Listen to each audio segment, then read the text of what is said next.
didn't get his life. I think he's holding on very well on this weak side. Not giving up experience as well. Is at level 5. Sword flashes away from Cocoon, but Jankos can still chase in.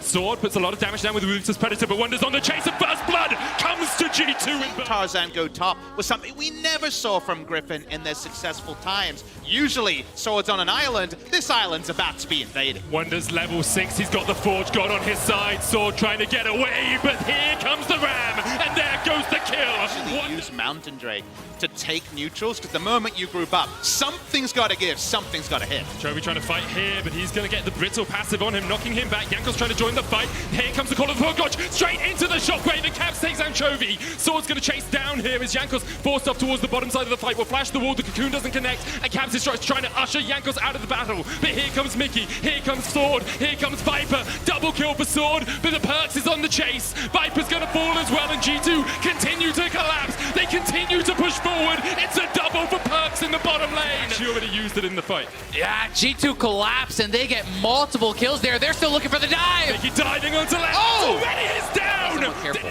Is Perkz split or is Sword split? The Dominus coming out.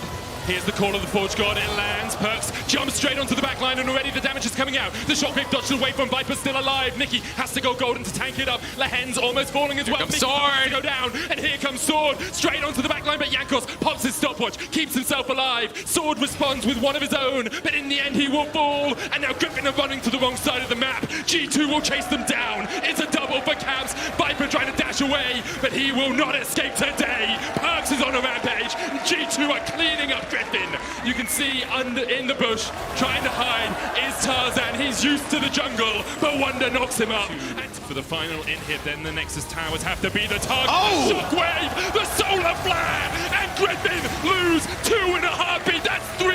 Make it 4, make it more. G2 scream as they look for the Nexus towers. G2, 3 inhibs down, are pushing in for the win, and Griffin can do nothing about it. They catch Lehen's, Viper dashes away. They'll get on towards the fountain and survive for the moment. In the end, they will take the Nexus, and they will go 1-0. I don't recognize you here. Wonder playing tanks, Caps on Orianna, G2 playing standard front to back composition. What is it? After our scrims, we decided that we will play a bit safer, and it worked out. Okay, well, we'll talk about the scrims later. I want to know, how did you prep against Griffin? Because we know that they all have a carry potential. They don't make flashy plays into early game. They tend to build some leads into standards and methodical plays. So how did you work knowing this? I mean, we didn't really prepare for Griffin especially. We just played our game, and we kind of predicted every pick they made because of how scrims are going against the Eastern teams. I feel like all of them play the same style, so it's really easy to predict what they will look for. And at the same time, we prepared well for it. But I still think that they were choking on stage, and I feel like we were choking on stage too. I feel like every single game I watched during World so far, even the RNG SKT game, like that was probably the highest quality game, but every game it seems like players are like kind of playing bad still, you know? Like even as this game, we could play better. So I think that overall, like the performance of every team will improve. I mean, it's first week. I guess teams will improve, and it's like a warm-up for you guys. You were mentioning scrims. I wanted to talk about this because I was really not happy about. I really do. I was really not happy about the little Twitch clips I saw on Reddit. So what happened there? It's just that in Europe, I felt like no teams could challenge us in scrims. Well, Fnatic did challenge us in the BO5, right? But in scrims, no one could challenge us, and I felt like the Eastern teams did, and some days were really, really rough. So I was really happy that we did get to lose some games because I feel like we actually took away a lot. And if we don't lose early game, I actually don't know how can we lose the game. So, I mean, I think we played early well, and then we threw a bit because, like I mentioned, we made a couple of bad mistakes. But then we had outscaling comp, so we just closed it out. All right, I want to poke you on something. Is it fair to say that maybe you didn't take Scrim seriously enough this year against the LEC teams and it backfired? I mean, I'm not sure how to answer it because I felt like we didn't need to take them seriously, but at the same time we did. So we were tryharding to win, but since we would win so much, it wouldn't actually matter. But against the Eastern teams, not only we were losing early games, which didn't happen in Europe that often, but also most of the time European teams couldn't like close out the game against us, but the Eastern teams kind of did. Like I mentioned, I'm really happy that we actually get to play against really good teams and we can practice. Only having to burn the pool even after Blabber has gone for that. So the early lane phase for Licorish's Aatrox definitely tricky. Oh, they'll put him back in. This is decent damage. Wonder's running pretty low on HP. He could flash the wall. Does choose to. Does Licorice follow? He can get him. Is this enough? Empower kills him for Wonder, though he can get the heal. And now the bottom side sneaky goes down. Zeyzo can't land the anchor. It's Blabber's pretty far away. Does have ulti for move speed if he needs it. There's Hemo playing on top. There's the ult for the move speed. The flash in there. Good look at a big hit right there. A lot of damage. Licorice! Licorice is in a 1v2 and it's not enough people. Not sure there's Elise to go, but she's going to find some damage back across. Does knock down Jankos, but a trade killer comes in. Sneaky's dead right away. The flash away. Perkz took the safe recall. That's smart of him to do. And C9's still going in here. Caps is full health in their jungle. And Licorice is about to run out of his. He's trying to run backwards. Look at Just Perkz. barely going to go down to the feather store, but Perkz, he's got backup. He's got shielding. Zazel's going to drop, and I'm not sure Blabber has the damage. Picks up one, but Caps has arrived. Puts the bubble down, gets stunned, but there's still going to be enough damage here. And the G2 army. No, I haven't found the opening yet. They're going to look for it, but right now this turret's down to about 1/4 HP. And again, the poke lands into the dive. This could be so great for G2. Across the wall they go. 2 kills picked up, 1 traded back, but it's a 3-for-1. Cloud9 cannot stand up to G2. Disgusting between those two players is Oh, there's so much done right there. He's going to run away, but the Ignite dead. still on him. Wonder could very well burn down, and he does. That's at least something on the Cloud9 side. Sneaky will slink away with his health, but Caps can try to find this in the backside. If he can find that bubble, he's going to look for it. He's going to look over the wall, and he's going to knock down Sneaky. A second kill comes through his Blabber and drops, making a 3rd kill. Perkz does so much damage, chases in, finds the triple, and Licorice is alone. He's got no team left. G2 surrounds him, and they're going to push in for the damage. Look for the kill. The turret gives him a little bit of space, and he will clear the wave. Perkz is taking over this game, and G2 are not slowing down. Licorice tries to stay alive, but he gets slept. He's going down. The map, so he didn't get that laning phase that he actually wanted. Here we go. First stun's going to land for a little bit there. The ult across the backside, but Mickey's staying alive, and this could be more of a re-engage stun through the wall. They're going to look for Licorice here on this one, but Perkz could be found out. 1,000 gold to Licorice, but Zay's going to get deleted. It's still a 2-for-1. It's Cloud9 still forced to run. Sneaky does not have a way out. He finds his stun, but he doesn't have the damage just yet. There's a double kill in for the Vladimir. It's 4, it's 5, it's an ace for And here they go, on to turret number 1. 5v5 to close the game right now. Sneaky out of health, 2 for 0, 3 already picked up, making a 4th. There is no chance at all. Cloud9 are deleted. G2 with 2 stompy wins so far in the group stage. And one of the tournament favorites takes care of business. And before the tournament, we were mentioning 3 main favorites. So many people were cheering for you for this specific NA versus EU clash. Yeah, it's pretty nice. Usually, like I've never played in Europe before internationally, so getting so many cheers and like people screaming my name every time I go on stage is very nice. I appreciate that a lot. So yeah, it feels good. Talking about the game, it got bloody very early, and that was not surprising, obviously. But you were in control through this chaos. So can you talk me through why you can remain calm as a team through all this chaos, and if it's good for you?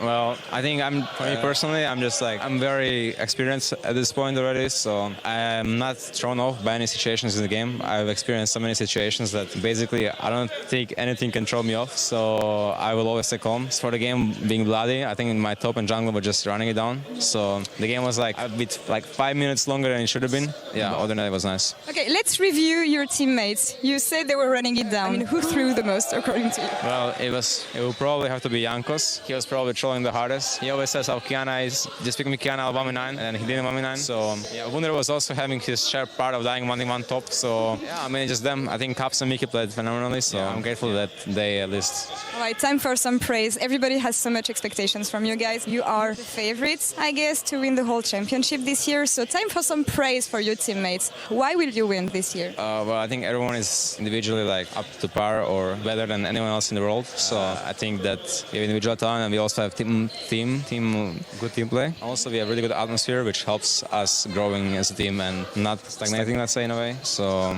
it's not easy always, but I think we have the ball it takes. Yeah. From what you've seen so far, who's the most scary team right now? SKT, I guess? Yeah, I think the most scary team is actually IG. I think IG has some of the players are not performing well, but I think their solo laners are performing really good. I think the Shy is playing insanely well, and Rookie is playing insanely well, which is something you don't really see. From SKT, everyone is playing really well, so they're a scary team, but IG has this individual power that could carry games. So I think for us, as a historical matchup, probably harder, but SKT is definitely the scariest team as a whole. Just IG is probably scarier for us. Now, from a recently role-swapped AD carry, who do you want to face the most in lane? I don't really have anyone in particular I want to face, but I guess I always like to face good players, so probably RNG. Yeah, he's a phenomenal player, right? So beating him on 2 rolls would be quite an accomplishment, right? So that's something I'm looking forward to. For going towards a Scuttle. No Scuttle for you as bot lane. Already a teleport towards the bottom side of the map. Oh, Mickey. Already Unified has taken down Mickey. We're going to even out the odds here on G2 side. It's Caps. He's going to grab a kill back, and now Unified's getting stabbed. The flash forward from Perkz. Another orb and a double kill. A lot of damage there and can deny a lot of the damage back with the wind wall. Not going to invest. Oh my god, just disgusting damage from Caps right there. G2 still stay on the Baron. They're bathing in the cannon barrage, as they will be able to take this one down. Crash not going to be able to get in there as the Hemo Plague onto 3 members, but Wonder just going to use it to make sure that they cannot get in there and disrupt the Baron. Look at all the damage. 2-man Shockwave though is Mission trying to get one back. Caps gets shut down, but Unified may have sacrificed himself for it. Perkz puts him in the death chamber, and now Mission trying to run for the hills. No mana, but Kaiwing sets up the box to try and stop it. 3Z, these battles but lands the Q. Does Jankos, the flash forward. Mission very deep in this tournament. It's not going to be G2, but they've been having a lot of fun. Mickey goes golden, not going to die, just gets Caps, just destroys Crash. Didn't even notice because it happens way too fast as Unified. He's almost an afterthought as Perkz gets a double. It's Jankos that grabs one towards the end. Mission wonders what happens as his team evaporates.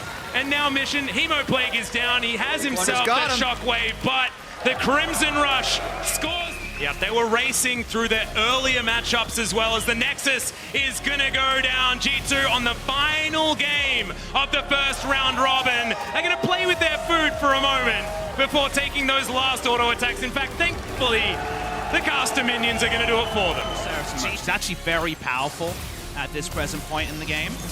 Unified steps forward, but straight into the quickness. Just walks straight into Mickey, and G2 will happily accept these kills. But here comes the Divine Judgment. Crash surviving on the backline is a double for Jankos, make it a triple. 3 to the Olaf, and Caps is winning the trade in the top side. Can't quite land the overload, the jump in the Savav's shield. It's enough. 4 kills to G2. He's here to continue the fray in the top lane. Mission Unified, Kaiwing against Mickey, Caps, Jankos and Perkz on his way. The charm comes out, the quickness used. Unified is down. Jankos is dominated, but here comes the turnaround. The jump in from Crash is available. He's hit the Sonic Wave with a Feather Storm. The Blade Caller rips back through the heart of Hong Kong. Big H, 3Z flashes away, pops the World Ender. His ult is ticking. Nexus Towers already being chunked out here. Caps gets kicked in by Crash into the middle of the team. Wonder flashing away, but Crash has already shut down Caps. Now Perkz, though, he can open up. Hasn't been touched yet this fight. Wonder getting the flaming swords, just ripping through HKA. The feathers pull back. Mickey flashing forward, Mission flashing away, but the Nexus Towers will get taken down. Mission falls on the fountain.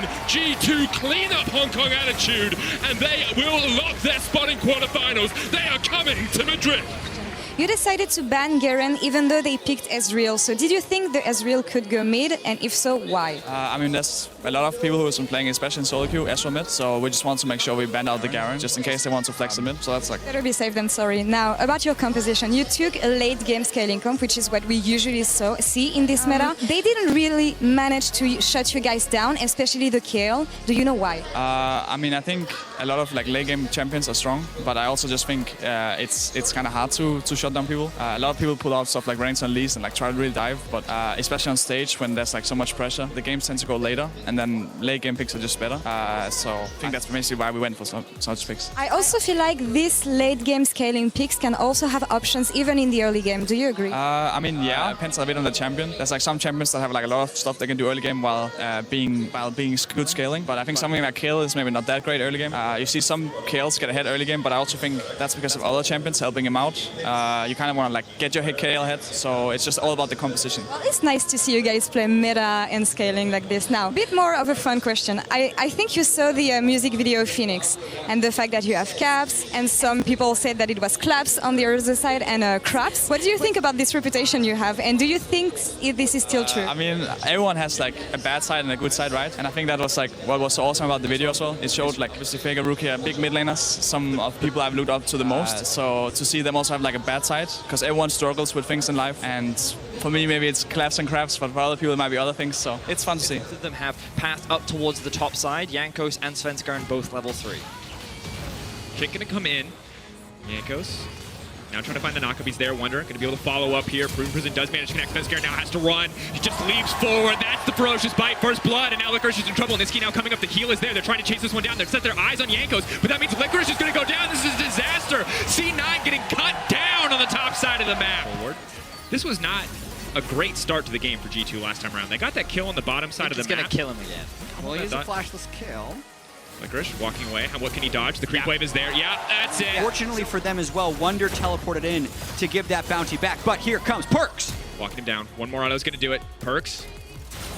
Now backing away. Niski's going to be in trouble in the mid lane. Caps trying to go all in. The barrier's there. Niski now running for his life. The auto is going to get him in the end. Caps finds the kill. Big play for Caps as C9 continues the hook to try comes something in. but Perkz starting to layer down the damage. It's good. The Kale's there to mitigate the follow-up. The Rek'Sai goes in and comes right back out. It might not be enough though. Jankos is going to be able to find one kill. Tunnels his way right back out. I do not feel comfortable to walk in and contest this. That's the Baron for G2. The hook lands to get the follow-up fight as well. They just got the Baron and they take out Niski on opportunities. Licorice now stepping forward to clear the way, but that's the mid lane tower broken, and that's the hook onto Niski. That's huge. G2 now it's going to be able to walk in and grab at least 2 inhibitors. To see the full power, but very rarely do we ever actually get to see it. We're definitely hook goes in, he lands it. Sneaky. The Kale ult says no. It's going to take 2 hooks. Spencer now going in. The redemption, I think, is going to be too little, too late. G2 now looking in, trying to clean up. Perkz flashes in, trying to look for some fancy outplays. Zazel might just get cut down now. Licorice is next on the list, but Perkz needs to get out of there. He's stealthed up, but no. Niski will grab the kill in the end. Wonder run more, bring it to the backside, and that's going to do it. G2 from start to finish, absolute dominance. Cloud9 were able to fight back, but G2 held onto the lead. They'll close out the game and they look for that match versus Griffin at the end of the day. Extremely well, they've conceded nothing. And they're continuing to keep the pressure up. G2's here. G2. Chobi doesn't have, he doesn't know they're here. Barrel now going to go back. That's all the seasons that they need. He goes back. He gets kicked out. A good pick for G2. Doesn't no ultimate. Chobi with no ultimate, but it still should be an easy pick. They're going to try to force it. That's the ultimate coming out. Perkz is just going to get locked up in the end and taken out. The splash stolen away. Perkz now trying to retreat. Oh, Perkz! Dodges the Galio. He walks through it. Perkz! He does it. He survives. I don't know how, but he manages to make it out longer. Will you look at them as chokers? When the pressure is on, they show up big, and they have dominated the LEC's first seed to take first in the group.